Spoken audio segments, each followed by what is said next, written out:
Suddenly piece yourself back together now. What's your vision?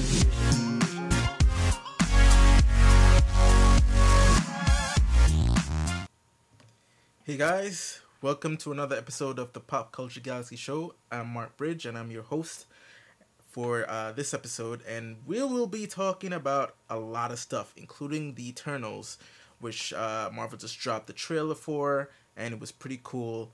I'll leave the I did a reaction to it. I'll leave reaction in the card somewhere up top here, but yeah. So let's get into the news, folks.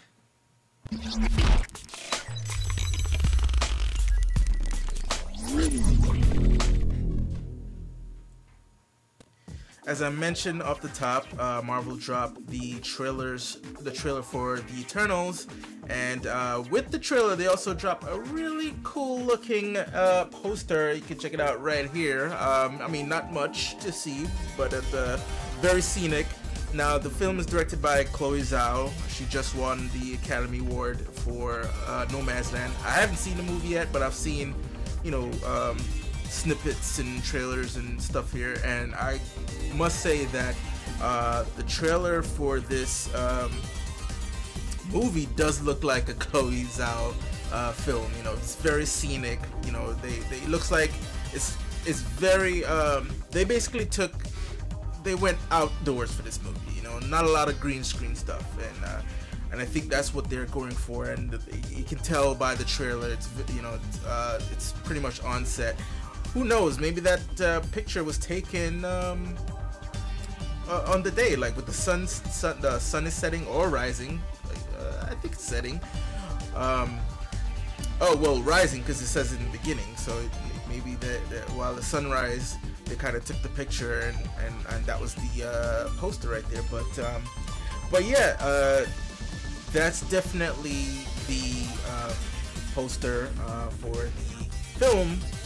As for the trailer didn't show too much. It just basically give you a gist of what these characters are, and it looks like they've been around since the dawn of man. Kevin Feige did mention earlier when he just announced the project that it will span thousands of years, and these people have been around for a long time, influencing the growth of man, so to speak.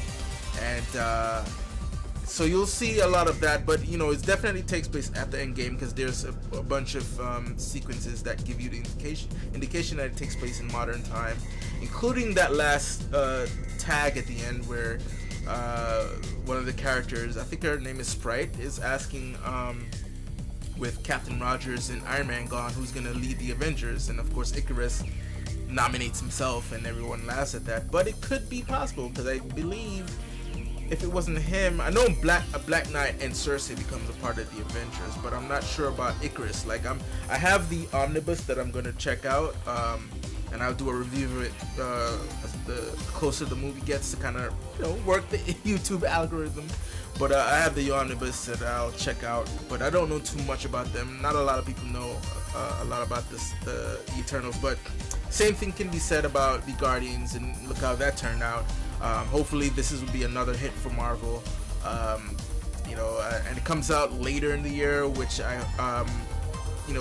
people are hoping that a lot more people will be either vaccinated or the COVID spike will go way down to where a lot more people can go outdoors and go to places and go to concerts, because I miss concerts, man. And they'll we could go back to movies making $1 billion at the box office, because it was looking very dire in 2020 and early parts of 2021. I guess the days of $1 billion movies are gone, especially with HBO Max and even Disney sort of like putting the whole kibosh on movie theaters, in terms of like they're releasing big tentpole movies day and date on their digital streaming services simultaneously. Now Disney, they're doing partially, not every movie that they're releasing they're doing that with, but for the most part some of their big tentpole movies were released on Disney Plus Access Premiere. But every movie for Warner Brothers is coming out on HBO for 2021. So people were saying, "Oh, that spells doom for the movie theater," but I don't know. Like, there's a couple of movies that are coming out that are only in theaters that could really show us if there's still room for big blockbusters in the movie theaters. You know, Fast 9 is fast approaching. We have even though Black Widow is coming out on Disney Plus Premiere Access as well. I know a lot of people might want to see that in movie theaters, so let's see how that goes. And then of course Shang-Chi would be the first film for Phase 4 to be released in theaters only. Well, for now, because we don't know what the theater is gonna look like. If these movies in the summer do well, then I could see a reality where Disney sticks to the plan of making Shang-Chi and Eternals theater only. Now, the big test would be, I think the big movie for this year would be Spider-Man Into the Spider-Verse. Spider-Man, see, I call it Into the Spider-Verse because we all know it's going to be a Spider-Verse movie, even though a lot of people, the officials are denying it or not even confirming it. But No Way Home, Spider-Man No Way Home comes out in December. I know that probably will be the first billion-dollar movie. It's a Sony release, you know, so Sony has no streaming service, and I think they'll push the goddamn movie before they decide to put it on a digital streaming service. So I think that will be the true test of if the box office is truly alive, because it's only coming out in theaters. There's no backups, you know, like Sony's not gonna give it to Disney and say, hey, put it on Disney Plus. So yeah, but the Eternals, like I said, it looks pretty good. They didn't show much. It's only the first trailer. The movie only comes out in November, so we have a good amount of time to really show us some really big wow moments. Because, you know, it's a Marvel movie, we expect the wow moments, so let's see how that goes. Alright, next up is Zack Snyder's Army of the Dead, and so I brought up Collider here to speak a little bit about what's going on. So, Army of the Dead debuted on Netflix last Friday. It's number one on Netflix, trending. It's to be expected. It's Zack Snyder after all, you know, hot off the heels of the Snyder Cut, or Zack Snyder's The Justice League. This is his second zombie movie. Dawn of the Dead was his feature debut. Army of the Dead is not a sequel to Dawn of the Dead. It's a completely separate universe. The way how the origin of these zombies are completely different. Even though they didn't really go into the origin of Dawn of the Dead, it's hinted at that it's something to do with the dead rising from hell, whatever, something like that. But it's never really explicit. This has a little bit more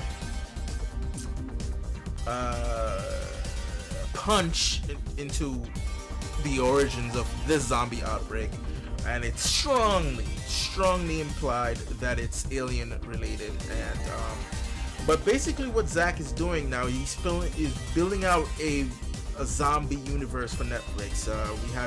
We have Army of the Dead, and we have the prequel Army of Thieves, and the animated prequel, I forgot the name of it, but it also deals with I think that will probably go more into the alien part of it.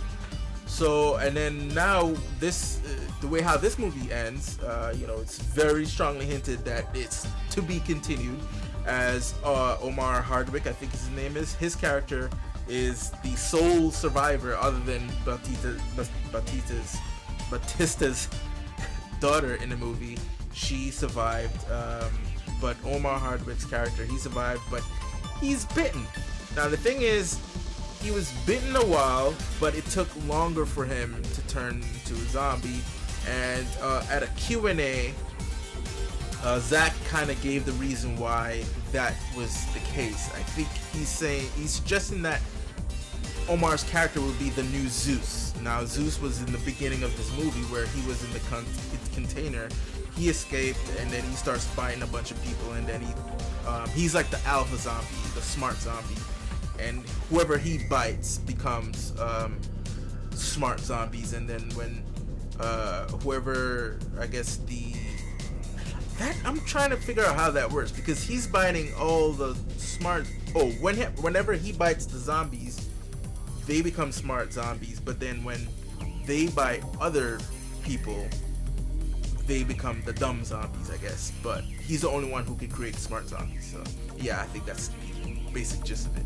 But anyway, that character dies at the end of the movie. So Omar Hardwick could possibly become the new sort of Zeus character. And he's heading to New Mexico, so the next setting could be in New Mexico.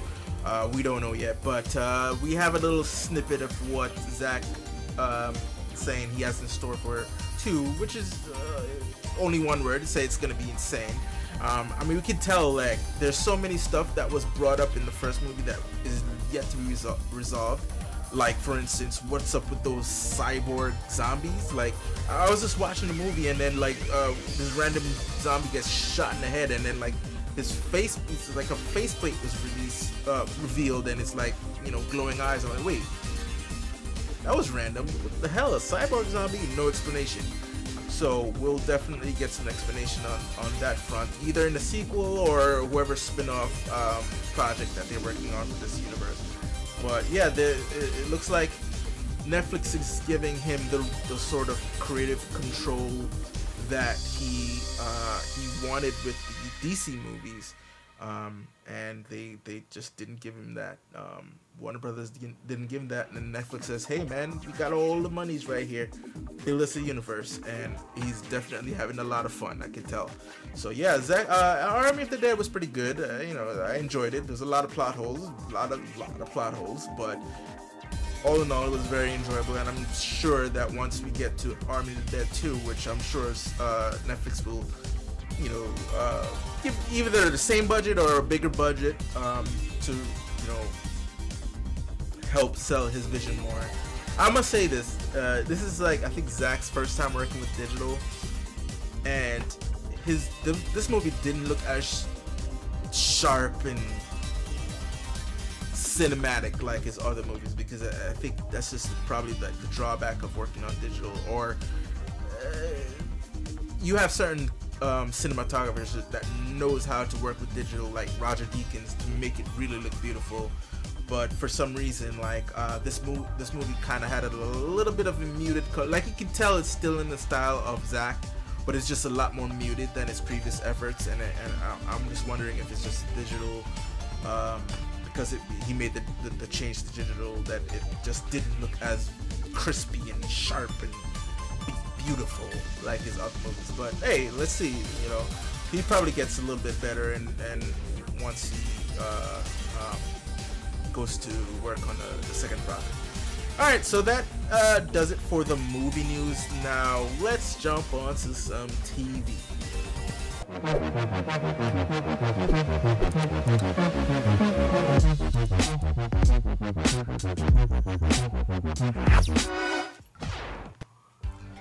Alright, so we got pretty much just one thing we want to talk about in TV news, and it may not be something that's very huge for a majority of people out there, because it's very niche. But I watched a program on Netflix called Call My Agent. It's a French television show, and for some reason I actually put it on. I was like, what is this? And then I watched it and I got hooked. The 4th and final season just came out maybe like a month ago or 2, but I haven't seen it yet, because like I watched the first 3 seasons in one sitting, and then it's been a while since between the 3rd and the 4th season, so I decided, you know what, I'm gonna go back when I have time to binge the whole thing and go straight into season 4. But I'm happy to announce that there's a British version, not an American version, but a British version of the show coming out. And you know, let's see, bring up the footage right here. And so a British version by producer John Morton. He'll write and direct the first 2 episodes, and then he'll just produce the rest, showrun the rest. And according to this, the series regulars, I couldn't tell you the names of the actual French actors that played in the show. I just recognize them by face. But the some of these actors I don't know. I probably know them when I see them. Like I'll be like, oh yeah, I know that guy. But there's Jack Davenport, Lydia Leonard, Maggie Steed, Persona Pawanarja, Hiftu Kwasim, Folo Evans, Rebecca Humphries, Harry Tevald, damn these names, Ting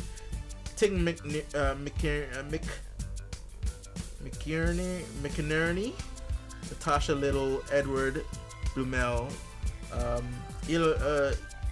Eleanor Arnaud, and Jim Broadbent. Now Jim Broadbent I do know, but these are the series regular for the British version, and of course it'll have its British sensibilities. While the French one, you can definitely, I mean I'm not an expert in French, but I could tell, like, yeah, these are the stuff that probably French people are into and what they find funny.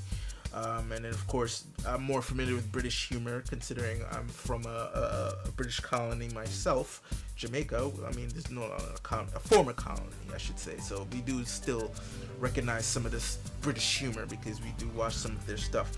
But Morton did do a little quote where it's like, it's great to be working with Amazon Prime Video, who supports creativity and give us the freedom to put our own distinctive British stamp on the series. It's a privilege to be working with an extraordinary cast. I'm sure they are, because I'm sure like a lot of them are probably looking like, oh, that's that person. Back to what he's saying, along with some star-studded cameos who together represents the best of Britain's talent. So yeah, I think so far they mentioned Kelly MacDonald, Helena Bonham Carter, and Olivia Williams, who I'm currently watching on Counterpart, which I know got canceled, but hey, I'm watching it right now. So these are some of the stars that they mentioned that will cameo in the season, because that's one of the things about Call My Agent, is that there were a lot of cameos from either top French actors or some British actors. I remember, what was it, Juliette Binoche, I think, showed up at one point. I think she was one of the only English, well, she's not English obviously, but she spoke English in the show. But yeah, so I'm looking forward to it. It was a pretty cool show. So anytime they remake something that I like which was from a different language, like for example, there was this Israeli show called Beauty and the Baker that the Americans remade to feature predominantly Latino or Latinx a cast, and I actually like that. It got canceled on ABC, but then I guess it blew up on Netflix, and I'm hoping that Netflix picks it up and give us a second season before some of those actors move on to other projects. I mean, they're not big name actors, so I'm not, I don't think they're in high demand. But like I said, like if one of the main characters get like they could get a major show at any moment, and hopefully Netflix strikes fast before some of them get snatched up and bring the cast back, because that show is pretty cool. So I'm hoping the same for this. Call My Agent. I liked the show. It was pretty interesting, and I can't wait to check it out. Alright, so that brings us to the end of this show. Hopefully I can get more of these out. I'm planning to do this, make this a daily show. Even if there's no news, major news, I could sort of talk about different topics. I could just talk about different things, like, my opinions on, like, for instance, I might even tackle this tomorrow, but I didn't want to do it because it would be too MCU related. I already had the MCU stuff with the Eternals, but I want to talk about the X-Men. I have this whole major theory of the X-Men showing up in the MCU, how that'll be done. So I might make that tomorrow's topic, just in case. I mean, if there's no big major news, so I might make that an episode. So, if you want to email me, or you can leave a comment down below. But if you want to send in a topic where I can, read, if you want me to answer any specific questions, you can always email me at the PG Show at popculturegalaxy.com. That way I can, answer your question directly, and you can be a part of the show and help me create great content.